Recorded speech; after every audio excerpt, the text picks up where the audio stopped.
Hi, I'm Milena, booktuber, bookstore owner and classics lover, and today I want to talk to you about Women in Translation Month. I'm sure you know what Women in Translation Month is, but if you don't, it is called WIT-month. It is set in August. It is an online event, I would say, or just something that a lot of people online participate in, where we read books written by women from a different language than English, or just that the book you pick up has been translated. So a translator has been involved.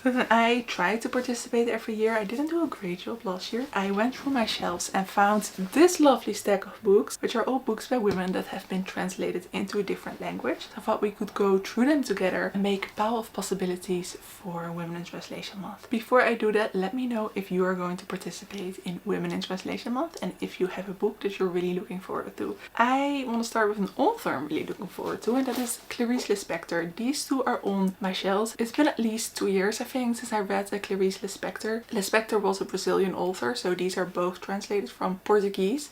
This is the Besieged City, which I did read the first chapter for challenge, so I think I'm going to read this one because it felt like such a weird, amazing book. My impression of it was Dali, but in writing.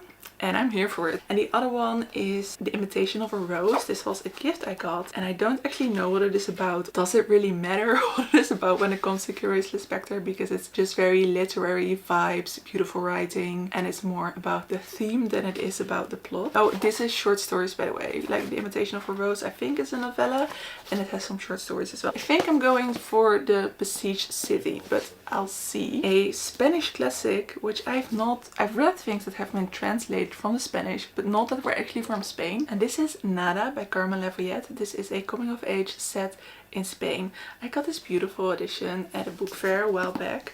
This is translated from Spanish to Dutch, but of course there's an English translation of it as well. This book was written in 1945. This is about a girl called Andrea, and she moves right after the Spanish Civil War to Barcelona, and she finds a place to stay with family members who she hasn't seen in years. So she had this big dream of what she was going to do after graduation, but there's a big feeling of nothingness in this house. I'm not sure how I will feel about this, but it's been on my shelves for a long while and I do really want to read it. Another book is a Japanese book that a lot of people have read. I just haven't been able to get to it, and that is The Housekeeper and the Professor by Yoko Ogawa. Oh, this is about a professor who has only a short-term memory, so he doesn't have long-term memory, and that is because of an accident he had 17 years ago. And it says, although he may not remember what he had for breakfast, his mind is alive with elegant mathematical equations from the past. So he doesn't have short-term memory, I'm sorry.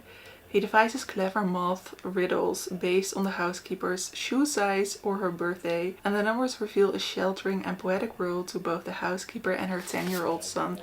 I've heard that this is very, very beautiful, and it sounds very, very beautiful, so I'm excited to read it. A book that was on the long list prize for the International Booker that really fascinated me is also a Japanese novel, and that is Hunchback. We follow a disabled woman who writes erotic fiction and her caretaker. I'm sure that there's more to know about this book, but it's so thin that I don't really want to know. We're just going to experience it. And then a book that I thought was like The Handmaid's Tale, but I have been corrected because apparently it is not. It is translated from the French, but and it is I Who Have Never Known Ben by Jacqueline Hartman. Wow, okay.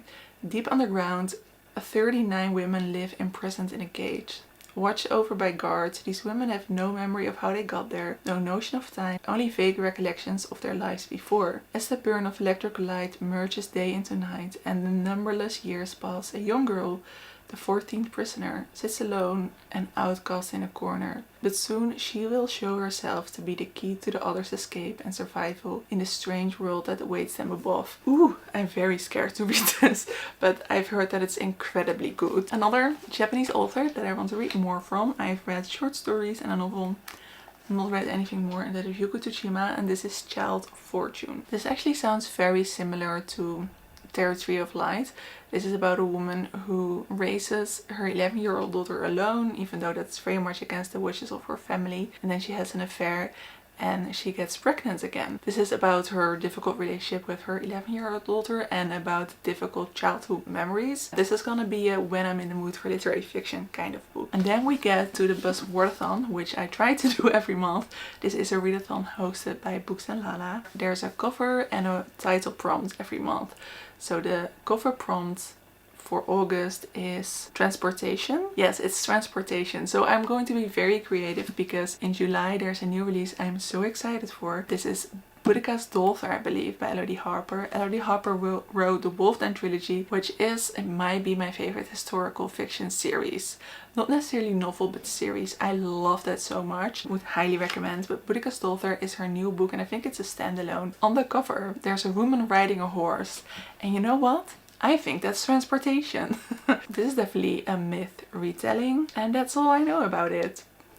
I trust Elodie Harper, even though I'm not really gravitating anymore towards the myth retellings. I think we've had our fill. It's written by Elodie Harper. I'm gonna read it.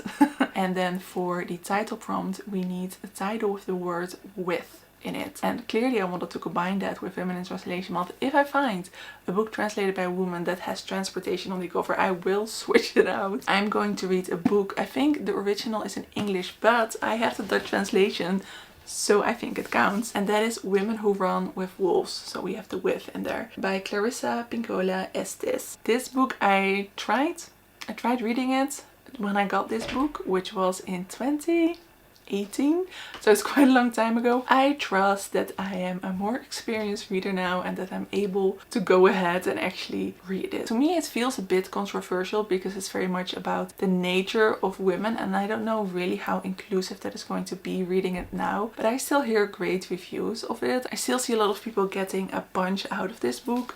And it's one of those feminist classics that are on my TBR, like Don't Mention the Second Sex. I know it's a Women in Translation Month book, but just don't mention it, I'm not ready.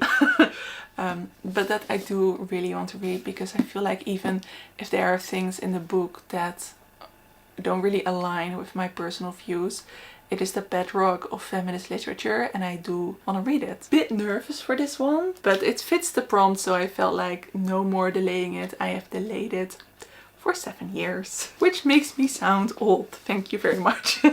Here I have my pile of possibilities. Let me know if there are any books in here that you've read and that you think I'll love.